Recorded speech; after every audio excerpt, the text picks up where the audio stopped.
Sepanjang film penuh energi tinggi. Kepada teman-teman di depan layar. Siapkan kuaci, minuman ringan, dan bangku kecil. Berikut adalah inti ceritanya. Sebelum pernikahan, aku mengalami kecelakaan. Dokter bilang aku mungkin tidak akan bisa berdiri lagi. Tunanganku, Ling Yue, memelukku. Menangis dengan sedihnya. Bersumpah akan melakukan segala cara untuk menyembuhkan kakiku. Tidak lama kemudian, aku menerima undangan pertunangannya dengan putra CEO. Undangan pertunangan. Undangannya dibuat dengan indah. Matahari terbit. Saling melengkapi. Laut biru dan langit biru, menunggu dengan puitis. Dalam kemuliaan matahari dan bulan yang bersinar bersama. Saling menatap dengan penuh kasih sayang.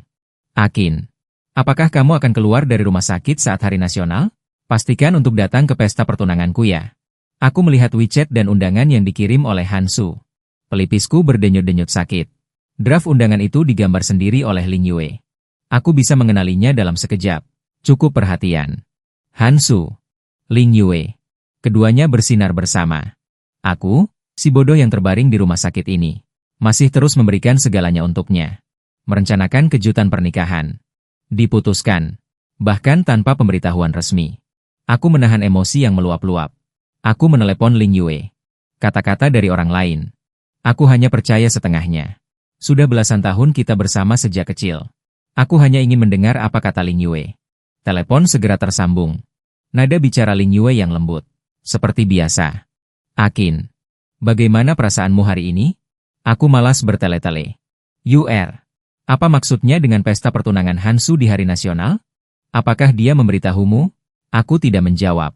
Dengan sabar menunggunya melanjutkan.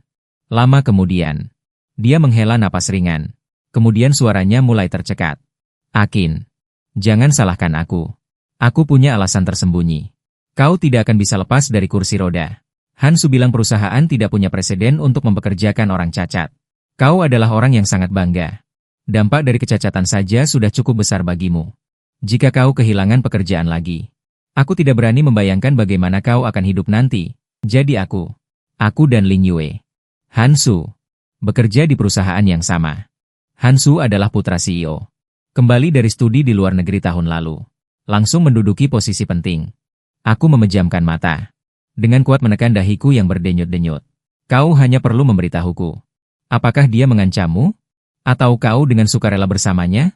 Ling Yue tiba-tiba menangis terseduh-seduh. Akin, kita adalah dua orang yang paling dekat di dunia ini. Kenapa kamu bisa meragukanku? Aku sudah bilang aku akan melakukan apapun untuk menyembuhkan kakimu. Apapun? Kamu mengerti? Dia menangis dan menutup telepon. Aku hanya merasa, setiap saraf di otakku, kacau balau karena tangisannya. Kacau hingga aku tidak bisa berpikir jernih. Oh, jadi, dia akan menikah dengan Hansu. Untuk membiayai pengobatan kakiku, aku menarik sudut bibirku. Ketika aku segera berjalan setengah jalan. Sekarang aku hanya ingin tahu, siapa sebenarnya yang mengatakan pada Ling Yue, bahwa aku tidak akan bisa lepas dari kursi roda. Dokter penanggung jawabku sedang tidak ada. Dokter jaga mengeluarkan semua catatan medis dan laporan pemeriksaanku. Dia melihatnya berulang-ulang dengan seksama. Kamu pulih dengan baik. Tidak akan ada efek samping apapun. Saya ingat tunanganmu. Dia bertanya dengan sangat detail pada hari kamu baru masuk rumah sakit. Terutama menanyakan tentang kemampuan reproduksimu. Apakah akan terpengaruh? Tetapi saat itu semua orang sibuk menyelamatkanmu. Tidak ada yang bisa menjaminnya padanya. Setelah dia berulang kali bertanya, seharusnya dokter memberitahunya kemungkinan terburuk. Tapi ini juga prosedur normal kami untuk berkomunikasi dengan keluarga. Prosedur komunikasi yang normal. Namun sekarang kondisimu sudah sangat jelas. Jika dia masih memiliki keraguan, berikan saja ringkasan keluar rumah sakit padanya saat keluar. Semuanya tertulis dengan jelas di sana. Katakan padanya untuk tenang saja. Aku mengangguk mengerti. Berpikir sejenak. Aku berkata padanya, tolong urus kepulanganku sekarang. Saya sedang sibuk dengan proyek besar baru-baru ini. Secara pribadi, saya harus merahasiakannya. Ling Yue diam-diam mempersiapkan pernikahan. Hanya untuk memberinya kejutan. Akibatnya, kurang tidur dan terlalu lelah. Mengalami kecelakaan mobil. Dan layanan serta lingkungan rumah sakit swasta ini sangatlah unggul. Itulah mengapa aku ingin tinggal lebih lama. Untuk melakukan pemeriksaan kesehatan menyeluruh. Juga untuk beristirahat dan memulihkan diri. Tapi sekarang, masalah Ling Yue membuatku sangat kacau. Kebersamaan selama belasan tahun. Dia adalah satu-satunya wanita yang pernah kucintai. Memang benar aku sangat menyayanginya. Tapi siapa yang mau dipermainkan seperti orang bodoh? Setelah keluar dari rumah sakit, aku langsung kembali ke rumahku dan Ling Yue. Ini adalah apartemen yang sengaja kusewa dekat kantor. Sebuah apartemen. Aku sepenuhnya mendekorasi rumah. Sesuai dengan preferensi Ling Yue, menjadikannya mewah dan bergaya. Lebih penting lagi, turun ke bawah dan menyeberang jalan adalah kantor. Mana mungkin aku tega membiarkan gadis yang kucintai bekerja keras dari pagi hingga malam. Hanya ingin setiap hari membiarkannya tidur nyenyak. Tidak perlu terburu-buru dan berdesakan di jalan di pagi hari.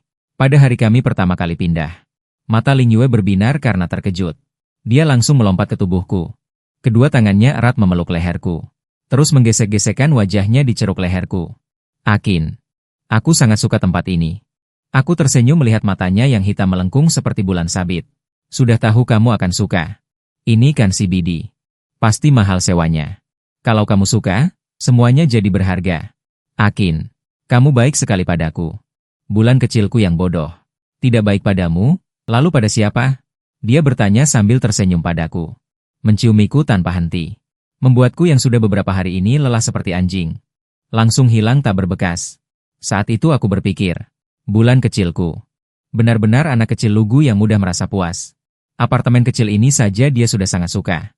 Kalau nanti aku membawanya melihat rumah pernikahan mewah, dia akan terkejut seperti apa ya? Kenangan itu begitu hangat. Senyumku perlahan membeku di wajahku. Aku hanya dirawat di rumah sakit selama lebih dari setengah bulan. Tetapi rumah sudah sangat berubah. Beberapa kotak kardus bergaya bagus diletakkan di ruang tamu. Di kamar mandi sudah tidak ada lagi perlengkapan mandi Ling Yue. Di lemari, pakaiannya hanya tersisa beberapa potong. Aku duduk di jendela ceruk di lantai 2. Menemukan bantal kucing favoritnya juga hilang. Demi menopang kakiku. Dia berusaha keras untuk mengejar waktu. Aku selalu berpikir, kami adalah pasangan intim yang paling memahami satu sama lain. Namun kecelakaan mobil yang tidak berbahaya membuatku tidak bisa melihatnya. Aku tersenyum. Berencana untuk turun. Tiba-tiba terdengar suara pintu di aula bawah. Kemudian terdengar suara lengket dari seorang pria dan seorang wanita. Jangan nakal, Hansu. Jangan begitu. Aku sangat menderita di perusahaan. Tidak boleh disentuh bahkan setelah sampai di rumah. Bagaimanapun, ini adalah rumah Akin. Aku tidak terbiasa berada di rumah orang lain. Akin. Masih memanggil dengan mesra. Dia hanya mencintaiku seorang diri dan terus mengejarku. Sekarang adalah waktu yang tepat untuk memanfaatkan lukanya. Untuk memutuskan hubungan dengannya sepenuhnya. Cepat bantu aku memindahkan barang-barang ini. Jika tidak, beberapa hari lagi, Akin keluar dari rumah sakit pasti akan menggangguku dan tidak membiarkanku pindah. Rasanya sangat menjengkelkan diganggu oleh seseorang. Tak tertahankan. Kebisingan di lantai bawah. Tiba-tiba, aku tidak bisa mendengar dengan jelas. Aku hanya mendengar darahku sendiri. Suara dingin yang menjalar sedikit demi sedikit. Aku berjalan dengan tenang. Perlahan menuruni tangga. 2 orang berguling-guling di sofa. Jelek dan lucu. Melihatku ingin tertawa. Aku benar-benar tertawa terbahak-bahak. Ling Yue, kau bilang akan melakukan apapun untuk menyembuhkan kakiku. Jadi selama ini. Reaksi setelah bertumpuk dengan Tuan Mudahan. Tuan Mudahan tahu. Dia masih punya efek obat mujarab. Aku melihat di depanku. 2 orang yang sedang bersemangat itu. Aneh sekali. Hansu langsung bangkit. Dengan canggung merapikan rambutnya. Ling Yue menutupi dadanya. Merapikan pakaiannya dan melihat ke arahku. Melihatku tidak berbicara. Dia mungkin sedikit kecewa. Langsung menunjukku. Ekspresinya seperti melihat hantu. Akin, kakimu. Satu tanganku disaku. Kertas ringkasan keluar rumah sakit yang ingin kutunjukkan padanya. Kuremas dengan kuat menjadi gumpalan. Tangan yang lain menepuk pahaku dengan ringan. Berkat adik perempuan. Kaki kakak baik-baik saja. Aku tertawa dengan lantang. Kalau begitu, adik cepatlah pindah. Setelah pulang kerja hari ini, kakak. Kata sandi kunci pintu akan segera diganti.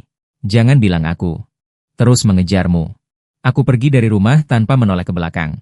Angin musim gugur di jalanan benar-benar tidak berperasaan. Membuat kepalaku sakit tak tertahankan. Awalnya aku ingin pulang dan memasak makanan yang dia sukai. Menunggunya pulang kerja dan mengobrol baik-baik dengannya. Bagaimanapun, kami sudah saling mencintai selama bertahun-tahun. Bahkan jika kami putus, seharusnya ada akhir yang pantas. Tapi bagaimana aku tahu? Dia sama sekali tidak menginginkan akhir yang pantas. Baiklah, kalau begitu. Aku dengan tulus mendoakannya. Aku menoleh ke arah apartemen. Tertawa dingin. Kuharap berkatku ini bisa dia terima. Setelah aku kembali ke perusahaan, aku langsung pergi ke kantor CEO. Setengah tahun lalu, setelah Hansu terbiasa dengan bisnis perusahaan, ayahnya jarang datang. Jadi, Hansu secara nominal adalah wakil presiden. Akin mengendalikan sebagian besar urusan perusahaan. Kinge datang. Kenapa langsung bekerja setelah keluar dari rumah sakit? Kenapa tidak istirahat di rumah saja? Benar. Hai, Kinge, kakimu baik-baik saja? Kudengar kau. Aku mengerutkan kening. Berpura-pura tidak mengerti. Kenapa? Apa ada yang bilang kakiku kenapa-kenapa? Beberapa orang saling berpandangan. Seorang gadis yang baru lulus menyentuh hidungnya. Itu hanya mendengar dari Kak Ling Yue. Karyawan yang menggunakan kursi roda. Memiliki banyak ketidaknyamanan dalam pekerjaan. Han Zong ingin memberi kompensasi kepada Kinge. Biarkan Kinge pulang untuk memulihkan kakinya. Aku tersenyum. Aku sudah bertahun-tahun di perusahaan ini. Aku sangat terikat. Tidak peduli berapa banyak kompensasi yang diberikan, aku tidak akan pergi. Semua orang mendukungku. Juga tertawa. Saat itu, Akin Ge sangat mampu. Kehilangan Akin Ge adalah kerugian bagi perusahaan. Syukurlah kaki Akin Ge baik-baik saja. Kepanikan yang tidak perlu. Masih ada anggur lagi nanti. Benar, benar. Itu yang ingin aku katakan. Terima kasih atas kata-kata baiknya. Kebetulan hari ini aku dengar kabar baik tentang Hansu muda yang akan bertunangan. Malam ini, aku ingin mengundang semua orang untuk datang ke rumahku. Mari kita semua memberikan selamat kepada Hansu muda dan Sekretaris Lin. Setelah lulus, aku dan Ling Yue datang ke perusahaan ini bersama-sama. Selama 6 tahun, aku naik dari karyawan kecil menjadi manajer departemen besar. Ling Yue juga dari petugas kecil menjadi sekretaris presiden. Ling Yue di perusahaan selalu menjaga jarak denganku.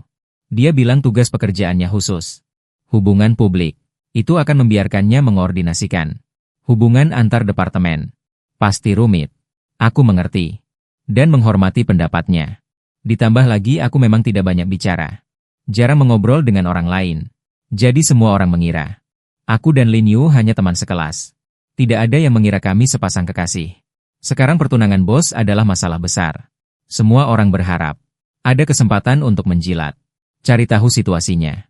Tetapi tiba-tiba mendekat, mereka takut membuat bos merasa tidak senang. Kebetulan aku mengajukan rencana seperti itu. Semua orang senang menerimanya.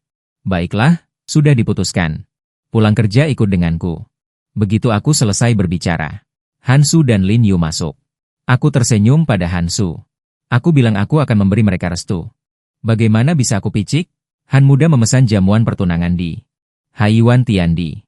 Agak sedikit tidak adil. Kebetulan aku punya acara besar saat Hari Nasional. Hari ini diputuskan untuk dibatalkan. Aku bisa membiarkan aula perjamuan. Untuk Han muda, ruang VIP Teluk Meili. Han muda pasti akan menyukainya.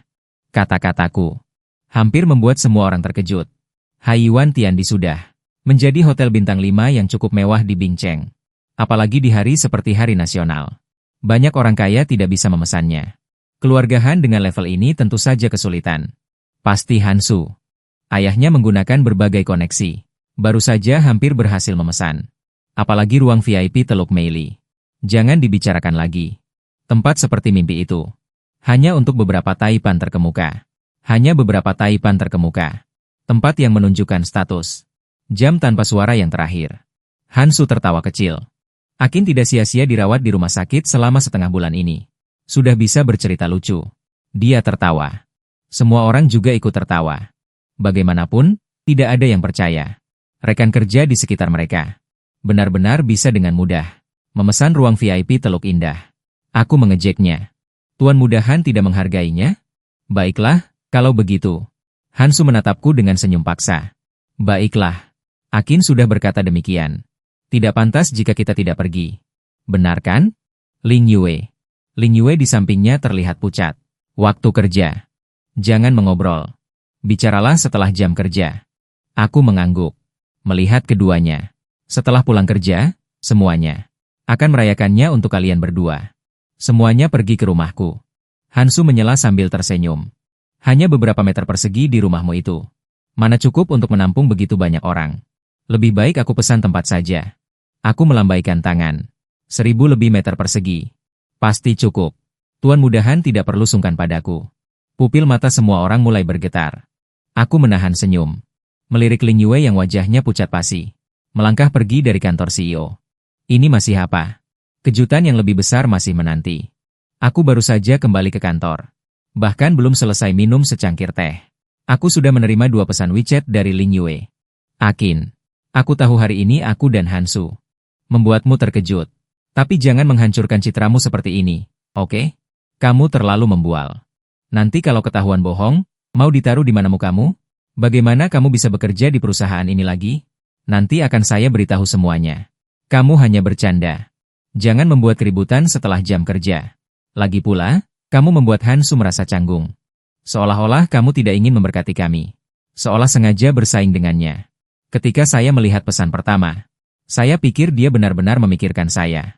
Saya baru mengerti pesan kedua. Ternyata dia merasa saya membuat Hansu kehilangan muka. Nasi sudah menjadi bubur. Setelah mengirim pesan ini, saya langsung menutup telepon. Saya punya banyak hal yang harus dikerjakan. Semakin penting. Sampai jam pulang kerja tiba, saya baru melihat dia mengirim lagi. Banyak pesan. Baiklah, Akin. Sejujurnya, saya akan memberitahumu. Luka di kakimu hanya menjadi pukulan terakhir bagiku. Kita semua hanyalah anak-anak dari keluarga biasa. Aku hanya berpikir tentang sisa hidupmu. Akan dihabiskan di kursi roda. Baik energi maupun keuangan. Akan membebani kita. Penghasilanmu memang banyak. Dan rela menghabiskan uang untukku. Tapi itu masih jauh dari cukup. Aku lebih cantik dari yang lain. Dan bekerja lebih keras dari yang lain. Mengapa aku tidak bisa menjalani kehidupan yang lebih baik? Dan jika aku menjalani kehidupan yang lebih baik, tentu saja aku bisa membantumu menjalani kehidupan yang baik juga. Itulah mengapa aku menerima lamaran Hansu. Kuharap kau bisa tenang. Dan pikirkan baik-baik tentang masa depan kita. Tentu saja lebih baik jika kakimu baik-baik saja. Aku tidak perlu mengkhawatirkanmu lagi. Kita telah bersama sejak kita remaja hingga hari ini. Saling mengerti dengan baik. Tidak peduli siapa di antara kita yang hidup dengan baik. Yang lain pasti akan bahagia untuk yang lain. Dan berkat. Bukannya perhitungan dan rencana. Kau benar, kan? Akin, sebaiknya kau mengundurkan diri secepatnya. Jika kau terus berada di sini, tidak akan ada masa depan. Hansu tidak akan mentolerirmu. Tapi kemanapun kau pergi, selama kau membutuhkan bantuanku, aku pasti akan berusaha sekuat tenaga. Karena, tidak ada yang bisa menggantikanmu di hatiku. Kau akan selalu menjadi kakak Akin yang paling kucintai. Jelas, aku tahu setiap kata. Tapi jika digabungkan, aku hampir tidak bisa memahaminya. Tapi itu membuka mataku. Sebenarnya, apakah aku punya kaki atau tidak bukanlah masalahnya. Yang penting adalah dia pikir aku tidak cukup kaya. Aku jadi heran. Soal berselingkuh dan mencari yang lebih baik. Ternyata bisa digambarkan dengan begitu segar dan luar biasa. Hanya saja semakin kulihat nama WeChat-nya yang segar dan luar biasa, semakin aku merasa mual. Qin Shi Mingyue. Saat aku pertama kali mendaftar akun WeChat, dia tersenyum dan bertanya padaku, apakah nama yang dia pilih terdengar bagus? Qin Shi Mingyue. Hanya saat Akin ada, baru ada Mingyue. Ling Yue selamanya milik Akin. Aku menutup mata, berusaha keras untuk melupakan semua keintiman masa lalu bersamamu, dan membuangnya jauh dari pikiranku. Ganti nama WeChat MU. Terlihat menjijikan. Setelah aku mengirimkan pesan ini padanya, aku langsung menghapus kotak obrolan. Menghapus semua di antara kita. Setiap kata selama lebih dari 10 tahun. Ribuan helai cinta. Ketika aku berjalan ke lobi perusahaan, Hansu, Ling Yue dan semua orang. Semua melihat ke arahku. Aku tahu. Ada rasa ingin tahu. Ada yang menonton keramaian. Bahkan ada yang menunggu aku dipermalukan. Aku melambaikan tangan. Ayo pergi. Mobil sudah menunggu di luar. 3 Rolls-Royce. Berhenti mencolok di depan pintu. Orang-orang yang mengikutiku keluar dari perusahaan. Berseru kaget berulang kali. Aku melihat Hansu dan Lin Yu yang sama. Dengan wajah penuh keterkejutan. Aku tersenyum tipis. Villa pribadi Teluk Meili. Tuan mudahan belum pernah ke sana, kan? Hari ini aku kebetulan mengajak sekretaris Lin untuk bersenang-senang di sana. Sudut mulut Hansu berkedut. Lin Yu bergumam. Benarkah? Rumah di Teluk Meili. Tidak ada yang harganya kurang dari itu. Aku menghela napas. Awalnya aku membelinya untuk tunanganku. Sebagai rumah pernikahan. Siapa sangka dia tidak menyukaiku. Putus denganku. Ling Yue langsung membelalakan matanya. Dia membuka mulutnya, tapi tidak mengeluarkan suara sedikit pun. Saat berbicara, beberapa pengemudi sudah turun dari mobil. Dengan hormat membuka pintu mobil. Semua orang merasa tersanjung. Satu persatu naik ke mobil.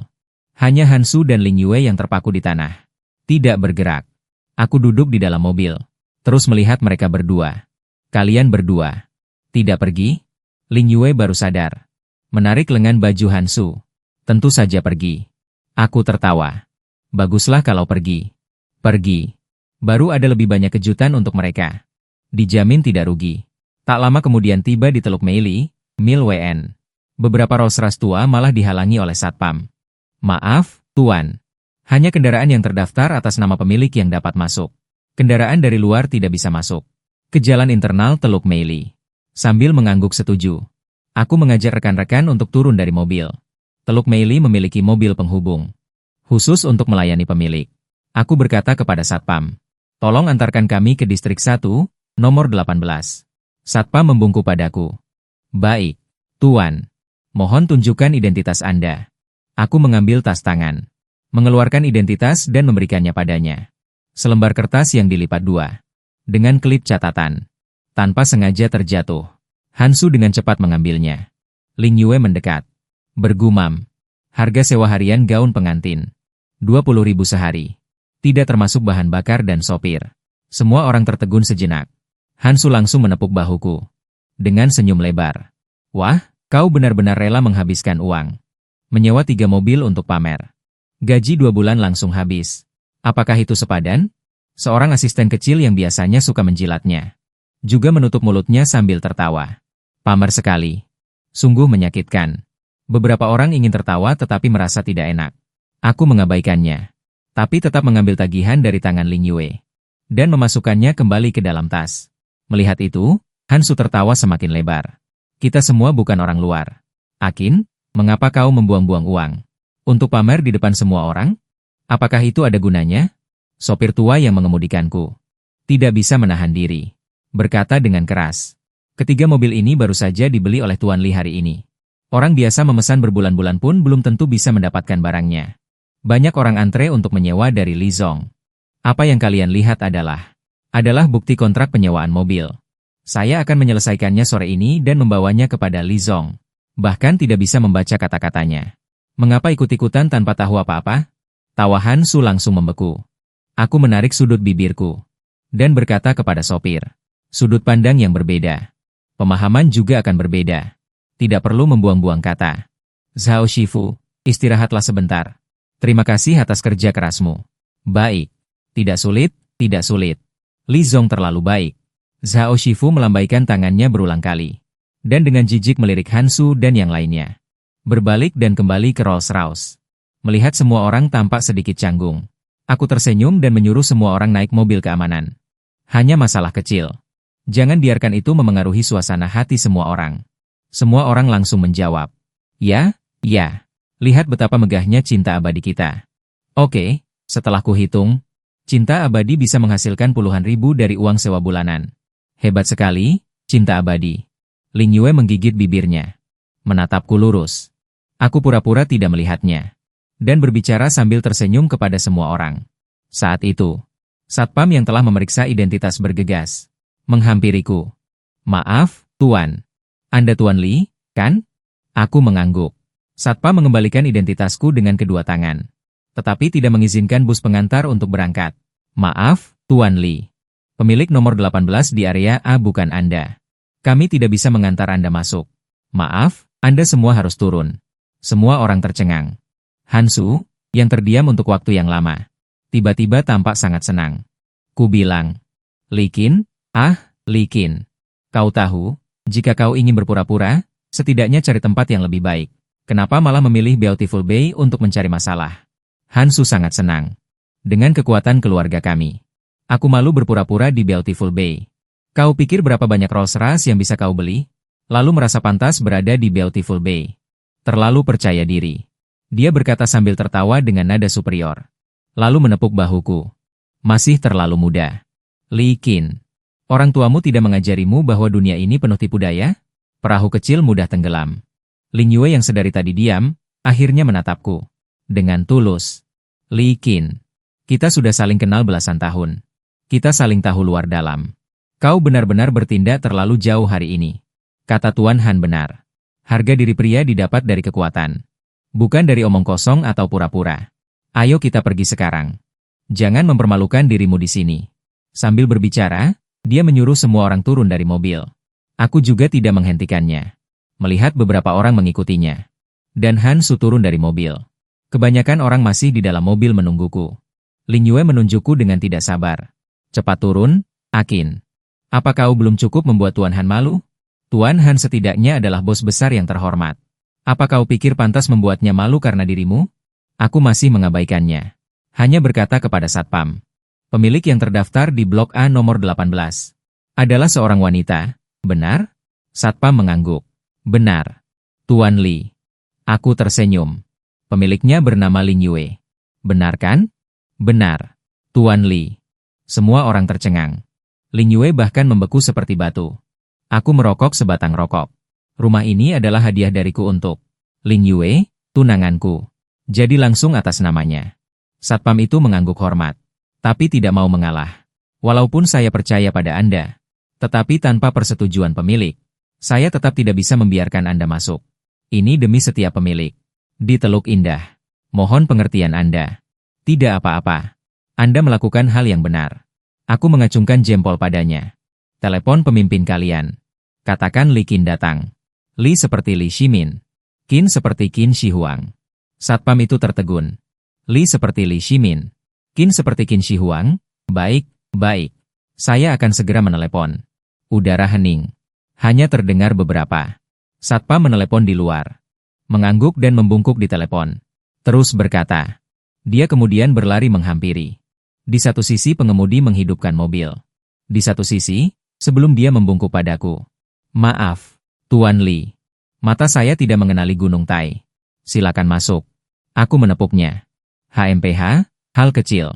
Jangan gugup. Dia menyeka keringat di dahinya. Menatapku dengan senyum meminta maaf. Aku melirik ke arah Han Su, Lin Yue, dan beberapa orang di dekat mobil. Apakah kalian kembali? Atau masuk untuk bersenang-senang? Terserah. Senang-senang saja. Beberapa orang tanpa ragu. Segera menundukkan kepala dan masuk ke mobil. Mobil melaju ke depan. Seseorang akhirnya tidak bisa menahan diri. Bertanya. Kak Qin. Tadi kau bilang rumah ini adalah hadiah untuk tunanganmu, ya? Siapa nama tunanganmu? Lin Yue? Kami tidak salah dengar, kan? Aku mengangguk. Benar. Lin Yue. Tatapan di dalam mobil. Serentak tertuju pada wajah Lin Yue. Lin Yue menggigit bibirnya. Akin. Aku hanya tersenyum. Hanya nama yang sama. Jangan salah paham. Tunanganku itu buta. Bersamaku selama belasan tahun. Tidak bisa melihat betapa baiknya aku padanya. Dia masih menganggapku miskin. Menendangku begitu saja. Tidak seperti perusahaan kita. Sekretaris Ling sangat jeli. Sekali lihat langsung terpikat pada Tuan Mudahan. Benar-benar pandai berakting. Semua orang saling pandang. Aku melihatmu, kau melihatku. Masing-masing sangat cerdik. Bisa menebak sebagian besar kebenarannya. Namun tak seorang pun mengungkapkannya. Hanya menimpali perkataanku dengan tawa hambar. Wajah Han Su memerah seperti hati babi. Lin Yue menggigit bibirnya dengan erat. Wajahnya pucat seperti kertas lilin. Urusan pribadi apa yang ingin dia katakan padaku? Dia memanggilku beberapa kali. Tapi aku tidak menghiraukannya sama sekali. Tak lama kemudian, kami tiba di depan rumahku. Villa bergaya taman kerajaan Tiongkok. Paviliun dan gazebo di atas air. Menara dan jembatan melengkung. Tenang dan megah. Jangan sungkan jika sudah sampai di rumah. Semoga kalian semua bersenang-senang malam ini. Begitu aku selesai berbicara. Kepala pelayan memimpin beberapa orang. Menyambut kami. Halaman yang luas itu seketika diterangi oleh lampu neon yang indah. Selamat atas pertunangan Han Su dan Lin Yue. Semoga langgeng. Tumpukan besar bunganan lembab. Diarahkan oleh kepala pelayan. Dimasukkan ke pelukan Han Su dan Lin Yue. Bau busuk yang menyengat. Menghantam dan membuat otakku sakit. Namun bau busuk ini sangat cocok untuk mereka berdua yang sama-sama busuk. Aku mencibir dingin. Bergegas masuk ke dalam rumah. Dengan adanya kepala pelayan profesional. Semua orang pasti bisa makan dan bersenang-senang dengan baik. Aku sama sekali tidak perlu khawatir. Untungnya, aku hanya perlu menunggu Lin Yue mencariku di dalam rumah. Aku tahu dia pasti akan datang. Hanya saja aku tidak menyangka. Dia datang begitu tidak sabar. Aku bahkan belum duduk dengan benar. Dia sudah menerjangku. Aku mendorongnya menjauh. TSK. Apakah tunangan Tuan Han memiliki masalah dengan penglihatannya? Atau kakinya tidak berfungsi dengan baik? Apakah pantas menerjangku?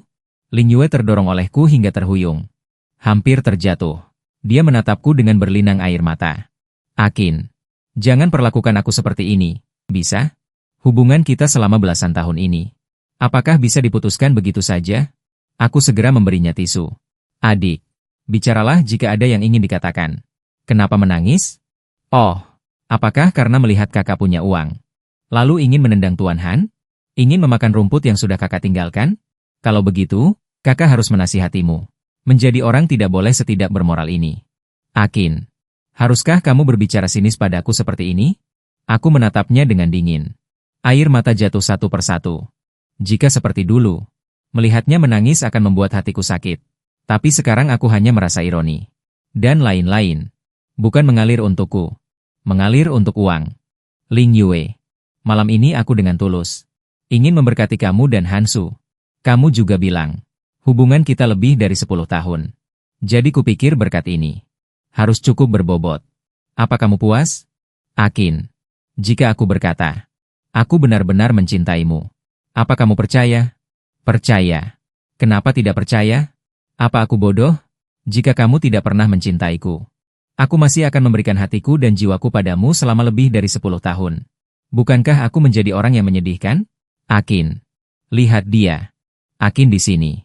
Tidak pernah mendaur ulang sampah. Ling Yue hampir pingsan karena marah. Sambil berlinang air mata, dia menunjukku.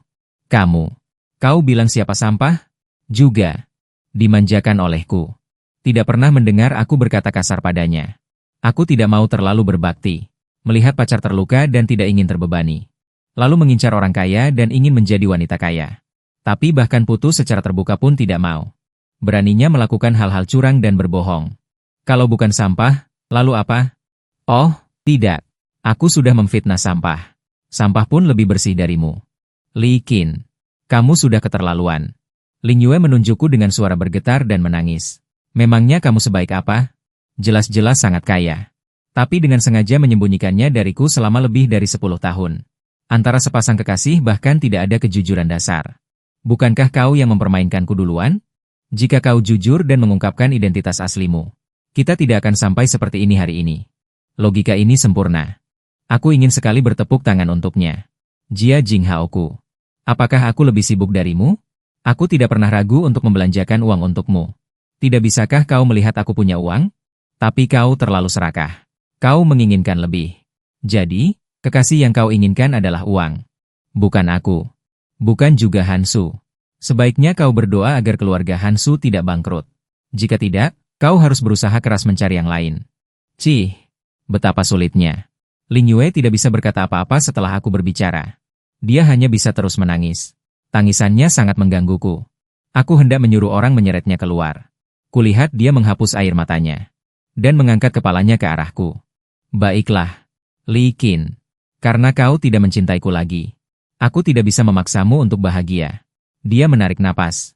Menatapku dengan mata merah. Bukankah rumah ini yang kamu berikan padaku? Karena sudah atas namaku. Anggap saja ini biaya balas budi yang kamu berikan. Biaya balas budi? Aku menyipitkan mata. Aku hampir tidak percaya dengan apa yang kudengar. Balas budi macam apa itu? Aku hanya pernah menyelamatkan nyawamu. Jika tidak, meskipun kamu kaya, kamu tidak akan punya kesempatan untuk menikmatinya. Aku tidak percaya kamu orang yang tidak tahu terima kasih. Benar kan? Akin. Ling Yue menegakkan punggungnya. Menatapku dengan acuh tak acuh. Seolah-olah seorang bodhisattva wanita yang anggun dan mulia. Sedang mengamati semut. Aku berpikir lama. Baru mengerti apa yang dia katakan. Dulu waktu SMA, aku pernah menyelamatkannya sekali dari usus buntu akut. Saat itu aku masih kecil. Tidak peduli tentang apapun. Kupikir hanya sakit perut karena salah makan. Aku tidak menyangka akan seserius ini. Untuk hal ini, aku memang harus berterima kasih pada Ling Yue. Saat itu, nenek juga ceroboh. Dia pikir memberiku obat saja sudah cukup. Ling Yue lah yang bersikeras menyeretku ke rumah sakit. Radang usus buntu akut memang bisa merenggut nyawa. Jadi setelah itu, dia sering menganggap dirinya penyelamatku. Dan seluruh mata dan hatiku hanya tertuju padanya. Apapun yang dia katakan, aku selalu berkata, iya. Dan aku melakukannya dengan senang hati. Tapi aku benar-benar tidak menyangka setelah dia berselingkuh dan mengkhianatiku. Dia masih punya muka untuk memeras dengan dalih biaya balas budi. Aku menatap Ling Yue dengan seksama. Kenapa dia jadi sangat buruk rupa? Waktu benar-benar pisau yang kejam. Bagaimana bisa gadis cantik yang kusimpan di lubuk hatiku diubah menjadi begitu buruk rupa? Membicarakan kebaikan denganku? Aku menatapnya sambil tersenyum. Bahkan jika kau membeli seluruh Teluk Meli ini, kau tetap tidak akan bisa membalas kebaikan yang telah kuberikan padamu. Karena dia cantik. Dia diincar oleh kakak laki-laki berandal teman sekelasnya saat SMA.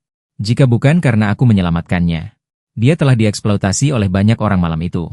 Bekas luka yang didapat saat bertarung dengan para berandalan itu masih terlihat mengerikan di telapak tangan dan punggungku. Saat kuliah, ayahnya tiba-tiba terkena infark miokard dan tidak sadarkan diri. Bukan hanya aku yang membawanya ke rumah sakit.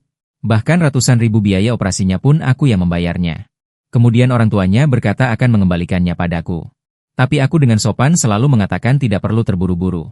Mereka bahkan belum mengembalikan uang penyelamat nyawa itu sampai sekarang. Keluarganya benar-benar menganggapku seperti keluarga sendiri. Mereka datang kepadaku untuk semua masalah besar dan kecil. Bahkan kerabatnya pun datang meminjam uang muka untuk membeli rumah. Dan tidak pernah dikembalikan. Dia masih punya muka untuk meminta uang balas budi padaku. Ekspresiku yang dingin akhirnya perlahan membuatnya takut. Dia melembutkan suaranya. Mulai terseduh-seduh. Baiklah, Akin. Apa yang kukatakan tadi hanyalah perkataan yang marah. Tetapi jika kamu bersikeras putus denganku, bukankah kamu seharusnya memberikan kompensasi untuk kerugian masa mudaku? Semua pengalaman pertamaku adalah untukmu. Hatiku masih penuh denganmu sampai sekarang. Aku tidak tahan lagi. Memotong perkataannya dengan kasar. Cukup, Ling Yue. Kesabaranku benar-benar sudah habis. Apakah kamu menjual diri? Hubungan cinta yang baik kamu hargai dengan uang. Dia menatapku dengan tajam. Melihatku dengan tidak percaya. Akin, kamu membentakku. Aku mengangkat ponselku tanpa ekspresi. Apakah kamu ingin aku merekam percakapanmu tadi dan mengirimkannya ke Hansu? Silakan saja terus membuat masalah denganku. Kalau itu membuatmu senang, aku akan melayanimu. Wajah Ling Yue langsung pucat pasi. Dia memanggilku beberapa kali dengan suara gemetar. Melihatku tidak tergerak sama sekali. Dia menyeka matanya dengan kasar dan berlari keluar dengan cepat. Aku menenangkan diri cukup lama sendirian. Baru kemudian aku perlahan menekan kekecewaan dan rasa jijik di hatiku. Saat aku perlahan menuruni tangga, semua orang sedang makan dengan lahap di ruang makan. Suara percakapan Hansu dan pengurus rumah terdengar. Hansu tidak sungkan menanyakan soal uang. Tanpa malu sedikit pun. Rumah Akin ini dibeli tunai atau kredit? Pengurus rumah tersenyum sopan. Kredit. Hansu mengangkat alisnya. Akin juga memberi tunangan rumah dengan kredit. Tidak punya banyak uang, tapi tetap saja melakukan hal yang ambisius. Gengsi belaka. Pengurus rumah tersenyum lagi. Maksud saya, tanah di kawasan Teluk Indah ini dibangun dengan kredit. Hansu mengangkat bahu dan menggelengkan kepala. Dengan ekspresi meremehkan. Tanah ini. Saya tidak bertanya tentang tanah ini. Saya hanya bertanya tentang rumah Akin ini. Pengurus rumah tetap tersenyum sopan. Seluruh tanah ini milik si Ioli. Hanya sebuah rumah. Ekspresi Hansu membeku. Semua orang juga membuka mulut lebar-lebar. Ya Tuhan. Seluruh Teluk Indah itu berapa harganya? Qin Ge terlalu merendah. Aku selalu berpikir, Qin Ge adalah dewa teknologi di Departemen R&D. Ternyata dia adalah bos besar yang tersembunyi. Hansu menggosok wajahnya yang kaku. Dia tertawa kecil. Beberapa tahun terakhir industri properti sangat buruk. Beberapa raksasa bangkrut. Masa-masa indah tidak akan bertahan lama. Kalian semua tidak perlu iri. Properti tetap tidak sebaik perusahaan teknologi kita. Ada masa depan. Wang Dasheng bertepuk tangan. Menyorakinya. Tuan mudahan benar sekali. Jika tidak, mengapa saya bersedia bekerja di perusahaan kita? Teknologi mengubah masa depan. Itulah yang tidak bisa diberikan oleh properti. Hansu enggan. Dia tersenyum padaku. Betul. Akin bisa dibilang proyek di bawahku. Mari. Aku minum untukmu. Pengurus rumah memutar matanya. Berbalik dan pergi. Aku tidak mempedulikan gelas yang diangkat Hansu. Hanya tersenyum dan meminta semua orang untuk mengangkat gelas bersama. Semoga semuanya bersenang-senang. Minumlah sedikit saja. Jangan sampai terlambat kerja besok. Semua orang segera menyetujui. Benar, Benar. Kata Kak Akin benar. Apakah Kak Akin masih akan pergi bekerja di perusahaan? Tiba-tiba tahu Kak Akin sangat kaya. Sangat takut Kak Akin suatu hari nanti akan meninggalkan kita semua dan tidak bekerja lagi. Ya, kita sudah bekerja bersama selama bertahun-tahun. Kita semua tidak rela kehilangan Kak Akin. Benar, benar. Kemampuan kerja Kak Akin sangat kuat. Dia tampan dan memiliki karakter yang baik. Bisa menjadi kolega dengan Gekin. Ini benar-benar keberuntungan dari kehidupan sebelumnya. Aku hanya tersenyum dan menatap Hansu. Selama Tuan Muda Han tidak memecatku, tentu saja aku tidak akan meninggalkan Dahuo. Hansu tersenyum tipis, meneguk anggur di gelasnya. Sampai jumpa besok di perusahaan. Akin. Saat perjamuan meriah berakhir, aku sengaja menambahkan sebuah kalimat. Ngomong-ngomong, mengingatkan beberapa orang. Seluruh tanah ini milikku. Aku ingin mengubah nama pemilik rumah menjadi siapapun. Aku bisa mengubahnya menjadi nama siapapun. Tidak ada giliran siapapun untuk mengambil nama pemilik rumah. Untuk memintaku memberikan rumah itu kepadanya. Semua orang serempak melihat ke arah Ling Yue. Beberapa orang terkejut. Beberapa orang mencibir dan tertawa.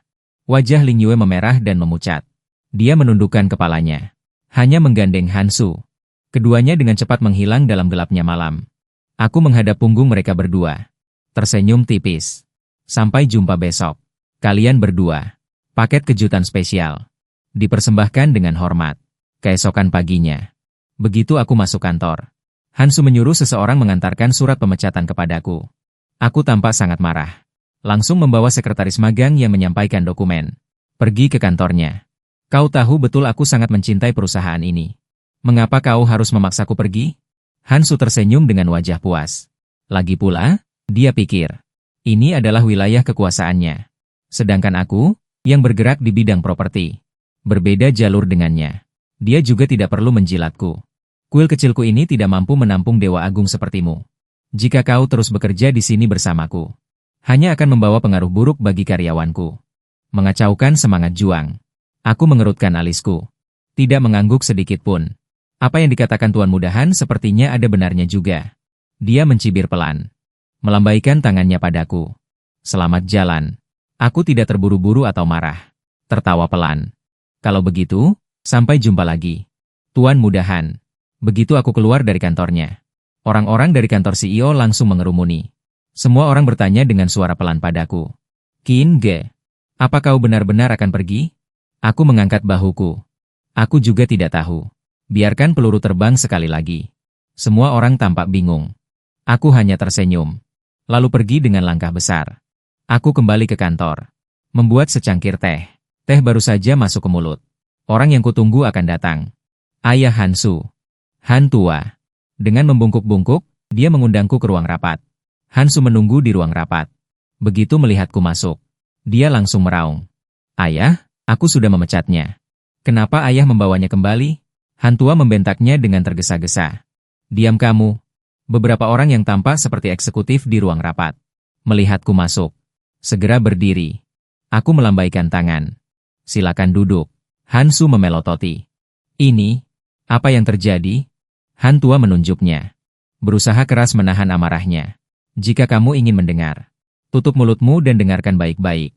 Jika kamu tidak ingin mendengar, keluar sekarang. Hansu benar-benar bingung. Dengan enggan menutup mulutnya. Lalu, Tuan Han dengan hormat memintaku duduk di kursi utama. Perusahaan kita sangat beruntung. Sungguh terhormat mendapatkan dukungan grup Jiahui. Grup Jiahui akan menginvestasikan dana dan memindahkan, serta sepenuhnya mendukung tim riset chip kita. Ini bukan hanya harapan perusahaan kita. Ini juga akan menjadi harapan seluruh industri nasional. Grup Jiahui didirikan oleh intelektual patriotik selama periode Republik Tiongkok. Perusahaan nasional. Sekarang menjadi raksasa investasi nomor 1 di Asia. Visi investasi grup Jiahui sangat tajam dan akurat. Hingga saat ini, semua perusahaan yang pernah menerima investasi Jiahui sekarang menjadi pemimpin di industri mereka.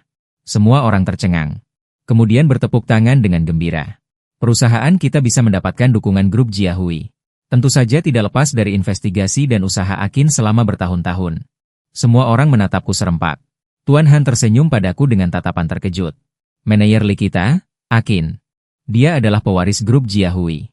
Aku, Han yang lama ini, benar-benar sangat beruntung. Dulu, aku langsung terkesan pada Akin yang melamar pekerjaan. barulah masa depan perusahaan bisa tercapai. Setelah tepuk tangan meriah dari semua orang, aku perlahan mulai berbicara. Han terlalu memuji. Awalnya aku memilih tempat ini karena aku menghargai kekuatan perusahaan. Sejujurnya, perusahaan yang dipimpin oleh Han dapat dikatakan berkembang pesat. Masa depannya tak terbatas. Namun, setelah menyerahkannya kepada Han muda setahun terakhir, itu membuatku sangat kecewa. Jadi aku berhenti sejenak, memindai wajah setiap orang. Jadi, grup Jiahui kali ini tidak hanya berinvestasi, tetapi juga memutuskan untuk mengakuisisi perusahaan dan mengelolanya sepenuhnya. Membantu setiap karyawan mewujudkan peningkatan nilai diri, dan berusaha lebih keras untuk membuat industri chip kita dapat segera menembus blokade yang berat, mencapai puncak. Setelah keheningan sesaat, tepuk tangan yang lebih meriah meledak di ruang konferensi. Aku selalu menjadi orang yang tegas. Lakukan saja apa yang sudah direncanakan. Jangan buang waktu sedikit pun. Tindakan pertama setelah mengakuisisi perusahaan adalah perubahan personalia. Saya sudah bekerja di Departemen Penelitian dan Pengembangan selama 6 tahun. Saya banyak berurusan dengan berbagai departemen perusahaan. Tidak ada yang lebih tahu tentang keunggulan dan impian perusahaan selain saya. Pertama, saya memecat Han Su dan Lin Yu, serta beberapa manajemen yang suka membentuk kelompok kecil secara diam-diam. Han Su tidak pernah menyangka saya tidak hanya kaya, tetapi juga pewaris grup Jiahui yang tidak bisa dia jangkau. Pewaris grup Jiahui. Amarah yang dia pendam di hatinya meledak. Kudengar saat dia tahu dipecat. Dia ingin membentak saya. Namun, ayahnya langsung menendangnya hingga padam. Sejujurnya, Tuan Han ini adalah orang yang cukup cerdas. Orang yang punya kemampuan. Sayangnya, putranya tidak berguna. Pernah belajar di luar negeri. Sudah dipoles. Kemampuannya tidak bertambah. Tetapi banyak akal yang tidak benar. Tuan Han mengangguk dan membungkuk kepada saya, meminta maaf. Menampar Han Su beberapa kali lagi. Menyeretnya keluar dari perusahaan. Dan Ling Yue hampir pingsan di kakiku. Akin, kenapa kau selalu menyembunyikannya dariku? Kau adalah pewaris grup Jiahui. Aku mencintaimu dengan sepenuh hati selama lebih dari 10 tahun.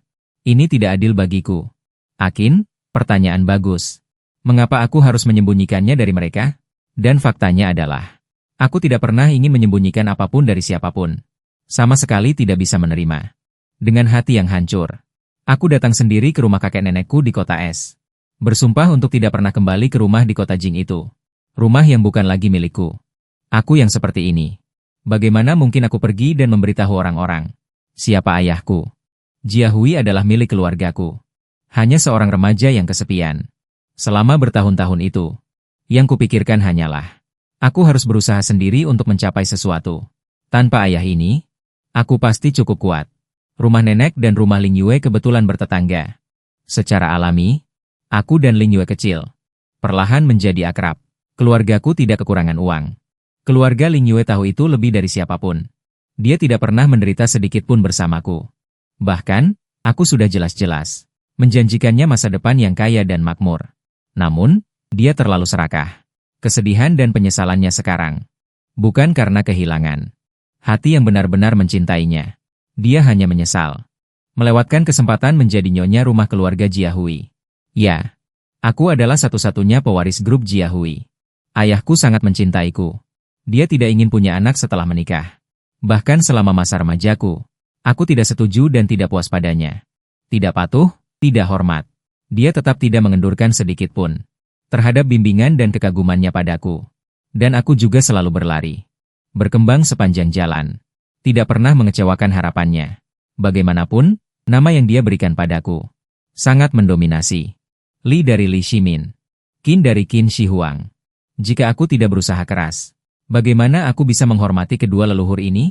Jika ada satu penyesalan, mungkin aku salah menilai orang. Telah terpesona oleh gadis yang masuk ke dalam hatiku saat muda. Dulu aku berpikir bahwa cahaya bulan selalu sangat murni dan indah, sejernih air. Siapa yang tahu debu duniawi juga akan membuat cahaya bulan tertutup. Debu hitam pekat. Untungnya, aku belum terlambat untuk menyadarinya. Cahaya bulan hitam mulai sekarang tidak akan pernah menyinari duniaku lagi. Beberapa bulan kemudian, perusahaan kembali ke jalur yang benar.